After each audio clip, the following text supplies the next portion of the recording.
अस्सलामु अलैकुम वरहमतुल्लाहि वबरकातुहु। बिस्मिल्लाहिर्रहमानिर्रहीम। इन्नल हम्दलिल्लाह नहमदुहु व नस्तईनुहु व नस्तगफिरुहु व नऊज़ु बिल्लाहि मिन शुरूरि अनफुसिना व मिन सय्यिआति अमालिना।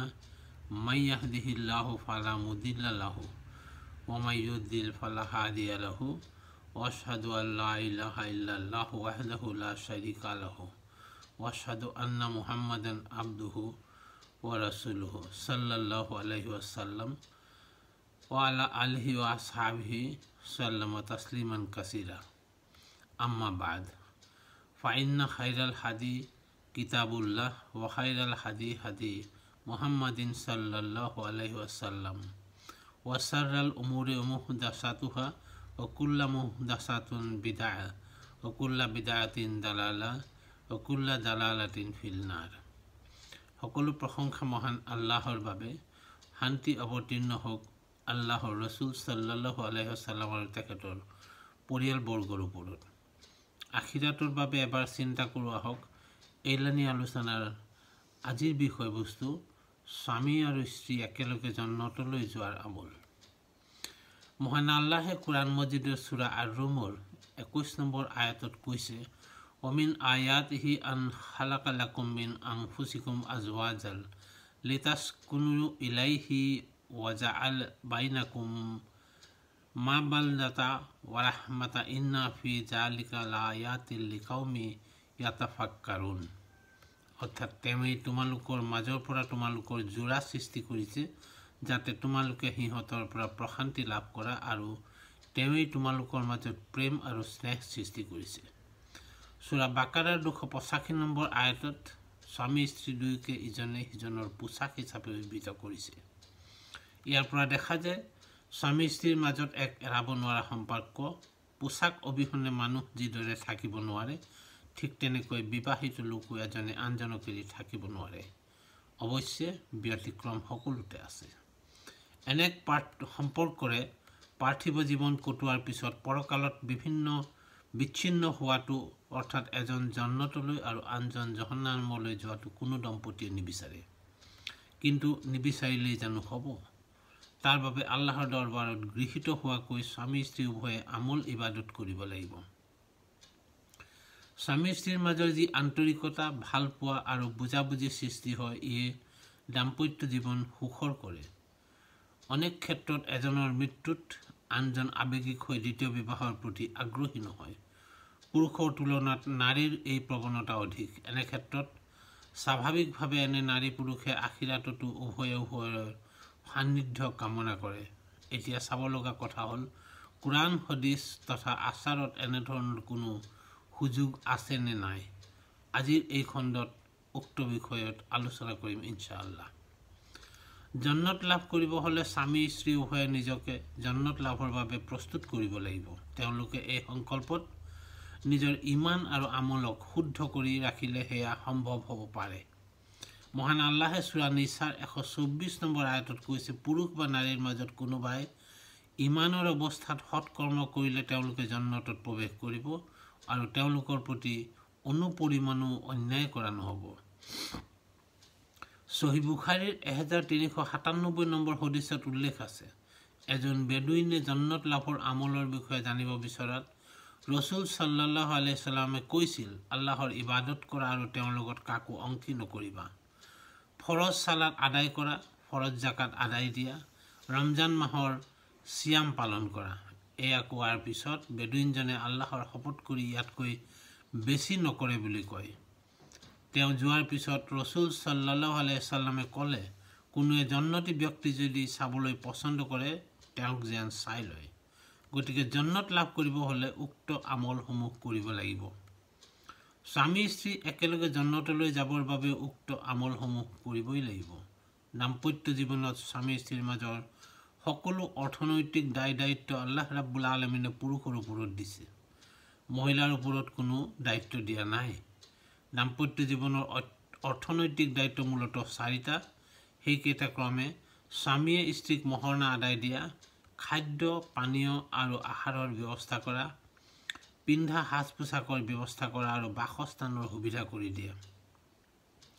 সূৰা নিসাৰ 4 নম্বৰ আয়াতত মহান আল্লাহে স্বামীক নিৰ্দেশ দি কৈছে বিয়াৰ পিছত লগে লগে স্ত্ৰীক মহৰণা আদায় দিবা সেইকাৰণে মহৰণা আদায় দিয়াটো ফৰজ স্বামীয়ে স্ত্ৰীৰ খাদ্য পানীয় আৰু আহাৰৰ ব্যৱস্থা কৰাৰ লগতে শালীনতা বজাই ৰখা সাজ পোছাকৰ ব্যৱস্থা কৰিব আৰু স্ত্ৰীৰ বাবে উত্তম বাসস্থানৰ সুবিধা কৰি দিব সুবহানাল্লাহ এইকেইটাই স্বামীৰ মূল অৰ্থনৈতিক দায়িত্ব ইয়াৰ বাদেও যিমান অৰ্থনৈতিক দায়িত্ব আছে সেই সকলো পূৰণৰ বাবে খৰচৰ দায়িত্ব আল্লাহে পুৰুষৰ ওপৰত দিছে জান্নাত পাবৰ বাবে আল্লাহৰ ইবাদত কৰিবলৈ স্বামী স্ত্ৰী এজন আনজনৰ সহযোগী হ'ব লাগিব কোনো স্বামীয়ে নিজে জান্নাতলৈ গৈ স্ত্ৰী জাহান্নাম যোৱাটো নিবিচাৰে বা কোনো স্ত্ৰীয়ে নিজে জান্নাত গৈ স্বামী জাহান্নামলৈ যোৱাটো নিবিচাৰে সকলো স্বামীয়ে স্ত্ৰীয়ে পৃথিৱীত একেলগে বাস কৰাৰ দৰে জান্নাতলৈ একেলগে যাব বিচাৰে পৰকালতো যেন জান্নাত লাভ কৰি একেলগে থাকিব পাৰে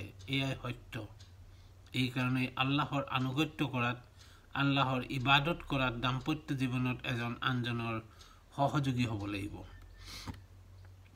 সাংসাৰিক জীৱনত আল্লাহৰ ইবাদত সঠিক আৰু শুদ্ধভাৱে কৰিবলৈ হ'লে মনটোক চিন্তামুক্ত কৰি ৰাখিব লাগিব তাৰ বাবে ইজনে সিজনক অহেতুক সন্দেহ কৰাৰ পৰা বিৰত থকা উচিত অহেতুক সন্দেহে মনত অশান্তিৰ সৃষ্টি কৰে পৰিয়ালৰ শান্তিত ব্যাঘাত জন্মায় পৰিয়াল এটাক জাহান্নামৰ টুকুৰাত পৰিণত কৰে এয়া কোনোৱে নিবিচাৰে তথাপি শয়তানৰ উচতনিত বহু পৰিয়ালত এনে ধৰণৰ ঘটনা সংঘটিত হয় সেয়ে স্ত্ৰী বা স্বামীয়ে কোনো অপৰাধ কৰাৰ যদি প্ৰমাণ হয় পৰকীয়া প্ৰেমৰ কোনো বিষয় যদি প্ৰমাণ হয় তেন্তে দুয়ো একেলগে বহি আলোচনাৰ দ্বাৰা ফয়সালা কৰা দৰকাৰ এজনে আনজনৰ লগত কথা পাতি বিষয় সম্বন্ধে আলোচনা কৰি আপোচ হোৱা দৰকাৰ কুৰাণ মজিদতো স্বামী স্ত্ৰীৰ মাজৰ মনোমালিন্য আলোচনাৰ দ্বাৰা মিটমাট কৰিব কৈছে কিন্তু অহেতুক সন্দেহ কৰাৰ পৰা বিৰত থাকিব লাগে কাৰণ অহেতুক সন্দেহে পাৰিবাৰিক জীৱন বিষাক্ত কৰি তোলে ই এক ডাঙৰ ৰোগ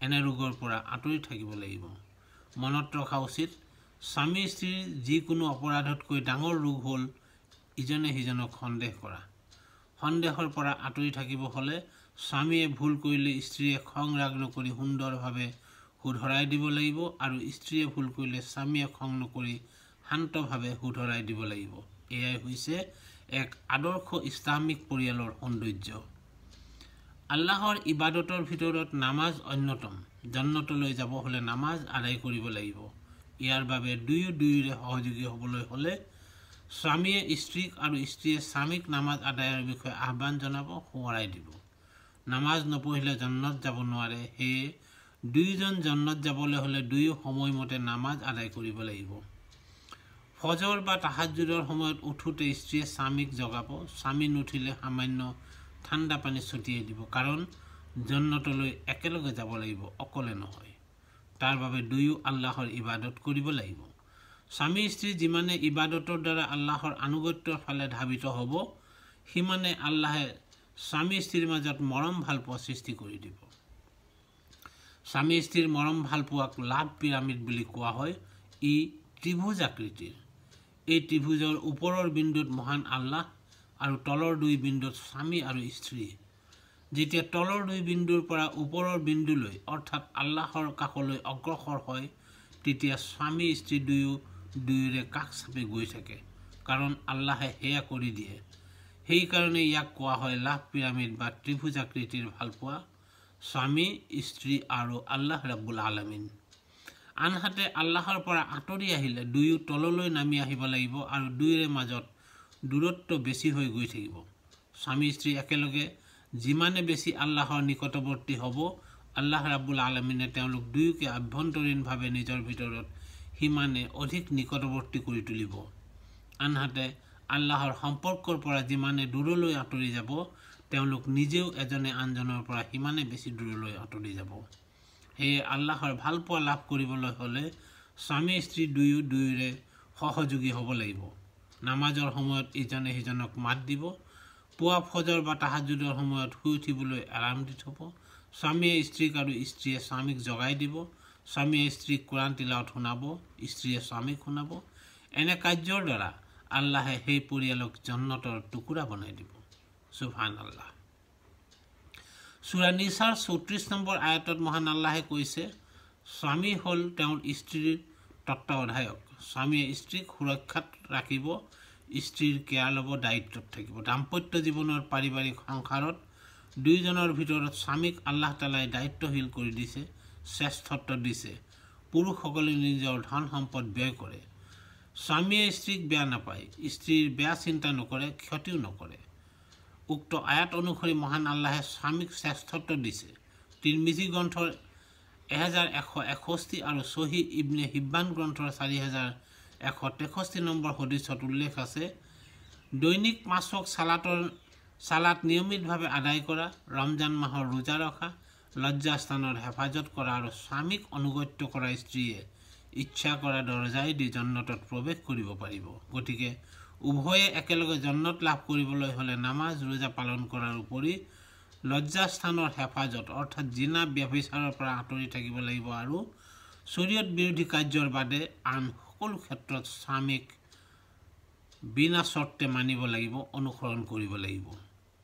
স্বামী স্ত্ৰী একেলগে জন্নত লাভ কৰিবলৈ হ'লে আন এক লক্ষণীয় বিষয় হ'ল দুয়োৰে মাজত কেতিয়াবা কিবা কথাত মনোমালিন্য হ'লে এজন মনে মনে থকা উচিত, অন্যথা এই মনোমালিন্য বা কাজিয়াই দাম্পত্য জীৱনত অশান্তিৰ সৃষ্টি কৰিব। সেয়ে স্বামীৰ খং উঠিলে স্ত্ৰী মনে মনে থাকিব আৰু স্ত্ৰীৰ খং উঠিলে স্বামী মনে মনে থাকিব। দাম্পত্য জীৱনৰ সৰু সুৰা কাজিয়া বা অশান্তি কেতিয়াবা বিচ্ছেদৰ কাৰণ হ'ব পাৰে। সহি মুছলিমৰ 6846 নম্বৰ হদিছত ৰসুল সাল্লাল্লাহু আলাইহি ওয়াসাল্লামে কৈছে, ইবলিছে পানীৰ ওপৰত তাৰ সিংহাসন স্থাপন কৰি লৈ তাৰ বাহিনী মানুহৰ মাজলৈ প্ৰেৰণ কৰে, মানুহক পথভ্ৰষ্ট কৰিবলৈ। সিহঁতৰ ভিতৰত সৰ্বাধিক নৈকট্যপ্ৰাপ্ত সেইজন যিজনে আটাইতকৈ বেছি ফিতনাৰ সৃষ্টি কৰিব পাৰে। তাহাঁতৰ ভিতৰৰ এটাই আহি কয়, মই অমুক অমুক কাম কৰিলোঁ। ইবলিছে কয়, তুমি একোৱে কৰা নাই। তাৰপিছত আন এটাই কয়, মই অমুকৰ লগত সকলো প্ৰকাৰ প্ৰবঞ্চনা কৰিছোঁ, আনকি তেওঁৰ স্ত্ৰীক বিচ্ছিন্ন নকৰালৈকে এৰি দিয়া নাছিলোঁ। তেতিয়া ইবলিছ আনন্দিত হৈ তাক কাষ চপাই আনে আৰু কয়, তুমি ঠিক কাম কৰিছা। বৰ্ণনা কৰি আমাছে কৈছে, মোৰ মনত পৰে তেওঁ কৈছিল, তাৰপিছত ইবলিছে তাক বুকুত সাৱটি লয়। ইবলিছে তাৰ বাহিনীৰ দ্বাৰা মানুহক বিভিন্ন ধৰণে পথভ্ৰষ্ট কৰে। কোনোৱে যদি মিছা কথা কয়, কোনোৱে মছজিদলৈ যোৱাৰ পৰা আঁতৰাই গান বাজানালৈ নিয়ে, কোনোৱে আকৌ সুদৰ লেনদেন কৰাই যদি আন কোনোবাই জিনাত লিপ্ত কৰায়। কিন্তু ইবলিছৰ ওচৰত সৰ্বশ্ৰেষ্ঠ কাম হ'ল স্বামী স্ত্ৰীৰ মাজত বিচ্ছেদ ঘটোৱা, মনোমালিন্যৰ সৃষ্টি কৰা। ইমানদাৰ লোকৰ সংসাৰ ভাঙি থানবান হ'লে ইবলিছ আনন্দিত হয় আৰু টিকি থাকিলে আল্লাহ ৰাব্বুল আলামিন আনন্দিত হয়। আমি অৱশ্যে আল্লাহ ৰাজি খুচি হোৱাৰ প্ৰতি চেষ্টা কৰা উচিত, শয়তান খুচি হোৱা নহয়। ইমানদাৰৰ পৰিয়াল কাজিয়াৰ মাধ্যমত ভাঙি যোৱাৰ আশংকা থাকে। ইয়ে হ'ল শয়তানৰ মিছনৰ আটাইতকৈ ডাঙৰ সফলতা। আৰু ইমানদাৰ লোকৰ সংসাৰ ভাঙোন্মুখী নহয় টিকি থকাটো আমাৰ সফলতা, আল্লাহ ৰাব্বুল আলামিনৰ সন্তুষ্টি। স্বামী স্ত্ৰীৰ মাজত অলপ অচৰপ কাজিয়া হোৱাটো কোনো অস্বাভাৱিক নহয়, কিন্তু মনত ৰখা দৰকাৰ, ভয়াৱহ অস্বাভাৱিক আৰু সীমালংঘন হ'ল কাজিয়াৰ পৰা বিবাহ বিচ্ছেদ পৰ্যায়ত উপনীত হোৱা। ৰসুল সাল্লাল্লাহু আলাইহি ওয়াসাল্লামৰ এনে কাৰণত কেতিয়াও কোনো স্ত্ৰীৰ সৈতে বিবাহ হোৱা নাছিল বা কোনো বিবাহ বিচ্ছেদ হোৱা নাছিল বা কোনো এনেকুৱা ঘটনাও হোৱা নাছিল। গতিকে সকলো স্বামী স্ত্ৰীয়ে প্ৰতিজ্ঞা কৰা উচিত যে তেওঁলোকৰ মাজত কাজিয়া হ'লেও, মনোমালিন্য হ'লেও সেয়া কেতিয়াও যেন ভয়াৱহ আকাৰ ধাৰণ নকৰে। এজনৰ খং উঠিলে আনজন যেন মনে মনে থাকে। একেলগে জন্নত লাভৰ আন এক বিষয় হ'ল দাম্পত্য জীৱনৰ কোনো গোপন কথা আনৰ সৈতে শ্বেয়াৰ নকৰা। হদিছত উল্লেখ আছে, এয়া আটাইতকৈ ডাঙৰ আমানত। পৃথিৱীৰ যিমান আমানত আছে, এই সকলোবিলাকৰ ভিতৰত স্বামী স্ত্ৰীৰ মাজৰ গোপন কথা আটাইতকৈ ডাঙৰ আমানত। এই গোপনীয়তা আনৰ আগত প্ৰকাশ কৰাটো আটাইতকৈ ডাঙৰ আমানতৰ খিয়ানতকাৰী। সহি মুছলিম হদিছ নম্বৰ 3412। দাম্পত্য জীৱনৰ একান্ত বিষয়সমূহ আনৰ আগত শ্বেয়াৰ কৰা সকল হ'ল আটাইতকৈ ডাঙৰ কবিৰা গুনাহকাৰী। ৰসুল সাল্লাল্লাহু আলাইহি ওয়াসাল্লামে এওঁলোকক আটাইতকৈ নিকৃষ্ট লোক বুলি কৈছে।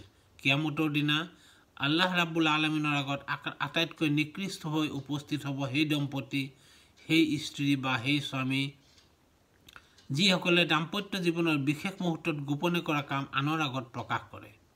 সহি মুছলিম হদিছ নম্বৰ 3411। এছাম মহিলা আছে তেওঁলোকে একেলগ হ'লে দাম্পত্য জীৱনৰ বিভিন্ন গোপন বিষয় চৰ্চা কৰে আৰু আন এছাম পুৰুষো আছে যিসকলে একেলগ হ'লে বহু কুৰুচিপূৰ্ণ কথা পাতে। এই সকলোবোৰৰ পৰা আল্লাহ ৰাব্বুল আলামিনে আমাক হেফাজত কৰক। পৃথিৱীৰ আটাইতকৈ জঘন্য আমানতৰ খিয়ানতৰ পৰা আমাক ৰক্ষা কৰক। স্বামীৰ মৃত্যুৰ পিছত স্ত্ৰীয়ে যদি দ্বিতীয় বিবাহ নকৰে আৰু দুয়ো কোৰআন হদিছ মানি জীৱন নিৰ্বাহ কৰে তেন্তে স্বামীৰ লগত স্ত্ৰীও জান্নাতলৈ যাব ইনশাআল্লাহ।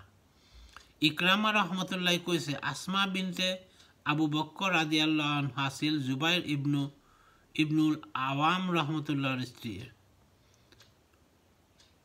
তেওঁ স্ত্ৰীৰ প্ৰতি কিছু কঠোৰ আছিল। সেয়ে এবাৰ আসমা ৰাদিয়াল্লাহু আনহাই পিতাকক এই বিষয়ে অভিযোগ কৰিলে।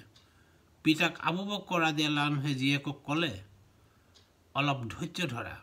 কোনো মহিলাই যদি নেককাৰ স্বামী পায় আৰু সেই স্বামীৰ মৃত্যুৰ পিছত তেওঁ যদি আনৰ লগত বিবাহত নবহে তেনেহ'লে আল্লাহ তাআলাই উভয়কে জান্নাতত একেলগে ৰাখিব।